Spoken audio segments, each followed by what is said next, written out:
All right, students, I'm back. Your favorite teacher's favorite teacher, Mr. Davis.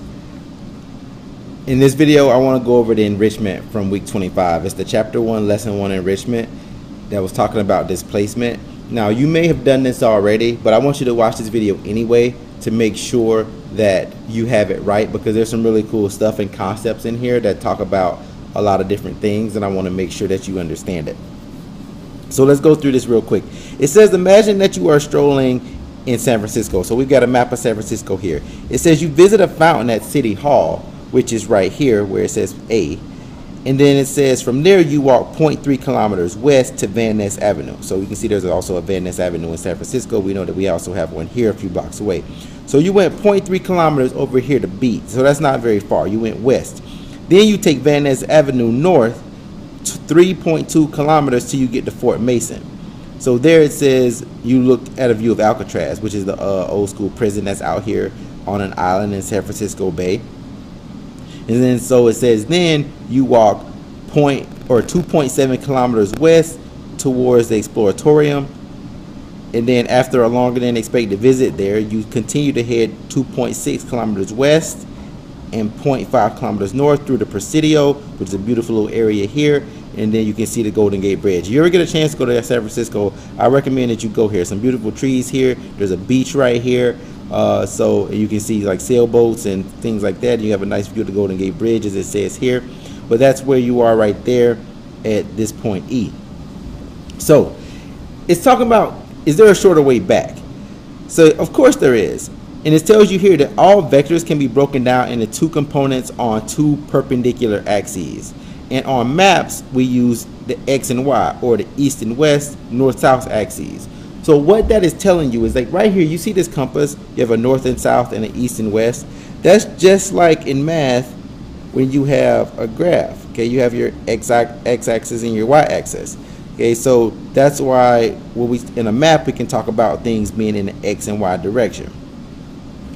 Now it says, since you've been traveling north and west, because that's the only two directions we only went north and we went west, your total displacement vector can be drawn as an arrow pointing west northwest with the components in the north plus y direction, because north is the plus y direction, and west, which is in the negative x direction. Okay, and so if you look, and that's what it's showing you here, it says if you look, okay, you can see that they form a right triangle. Okay, and a right triangle is a triangle that has a 90-degree angle. So I'm going to draw one here to kind of represent also what you're seeing on this map. Okay, so we have a right triangle because we only went north and west. Okay, and so what it's telling you here is that they form this right triangle, and the hypotenuse, which is actually the longest side of a triangle. Okay, it's actually a displacement vector, because if we started here and we ended here, the distance and direction from where we started is right along this line, which forms the hypotenuse. So, and then it's the right triangle because it's a 90-degree. And so we can see here that this is kind of like this triangle where you have these two legs of it, and then you have the hypotenuse. And so it's telling you here that it's it's like going around a corner. Like if you went around the corner, it's obviously easier to cut the corner and go this way. Even though this is the longest side, it's still shorter than going here plus here, because these two sides together add up to be longer than here. So we can give these legs of the hypotenuse, let's call this leg A. So it's just like here you went this way, and we can call this leg B. And then let's say the length of the hypotenuse is C. And so what it's giving you here is something you're going to see when you get to geometry. It's this formula. It's called the Pythagorean Theorem, where it tells you that if you square the length of side A and add it to the square of length of side B, it is going to be equal to side C squared. So that is the Pythagorean theorem right there, and it helps you find the length of a side of a triangle if you know the distances. And we can figure out the distances by reading what we have here. And it tells us here, it says calculate how far you went north. Okay, if you only went north, how far did you go? And so if you go back and read, you can see here you went 3.2 kilometers north, and then along the way you also went 0.5 north. And so down here, if you add 3.2 kilometers plus 0.5 kilometers, okay, because that's the 2 times that you went north. That's gonna equal to 3.7 kilometers north. So that's how far you went if you would only walk north.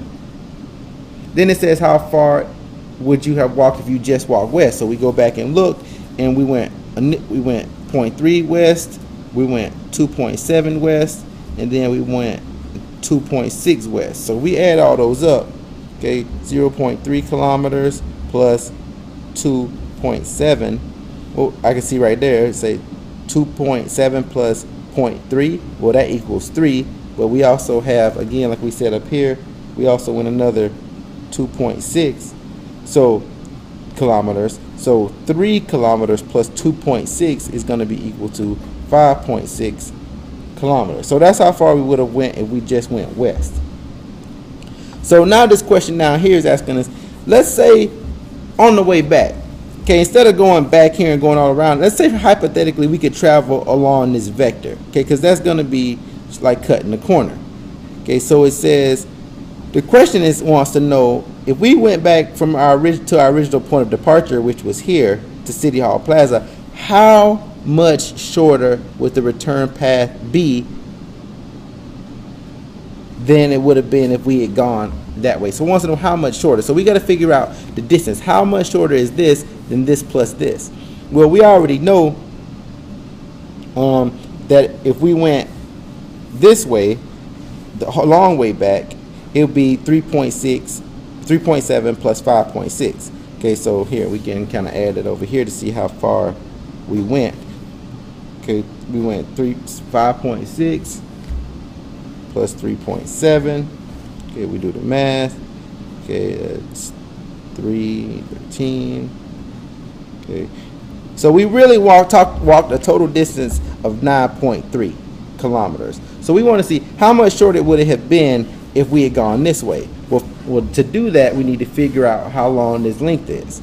Okay, so let's say we sub into this formula up here. Okay, so A would be the north direction. So how far did we go north? 3.7. So it would be 3.7 squared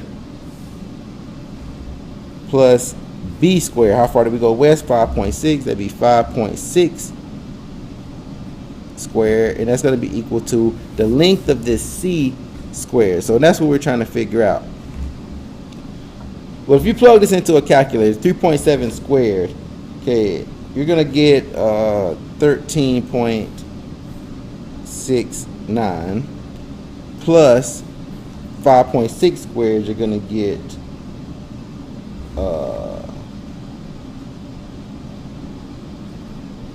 let's see if I do that, I'll get like 31.36, and that's going to be equal to C squared. And if I add 13.9 to 31.6, I'm going to get 45.05 is equal to C squared. Okay, so, but that's not the length of C. See, that's equal to C squared, but I just need C by itself. And like, I don't know how good you are in math or where far along, but the opposite of squaring is taking the square root. So if I want to get this to just equal C, if you take the square root of C squared, you just get C. But if I do that, I also have to take the square root of 45.05, and then I get something like I think I think I'm gonna get 6.11 or something like that. Okay, we'll just say 6.1. Okay, to round it, 6.1. So that's how long this would be, 6.1. But we still haven't answered the question because it says how much shorter is it. So okay, so we already know this from over here. If we go here plus here, it's 9.3. But if we just cut the corner, if we could do that, it'd only be 6.1 kilometers. So we want to know the difference. We just subtract the 6.1 kilometers. We get 2.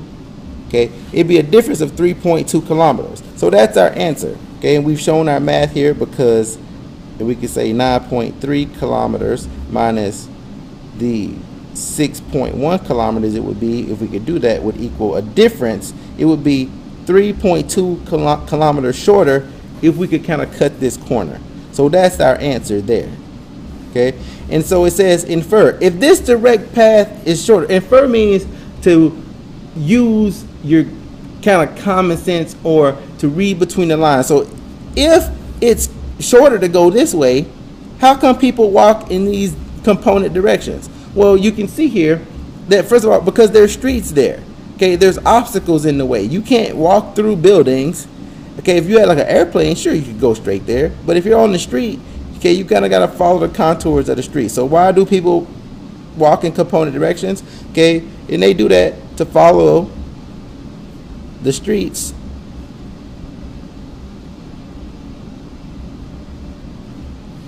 okay, and because I'm just gonna say there are obstacles there to follow the streets, and because there are obstacles. Okay, so like buildings and other things.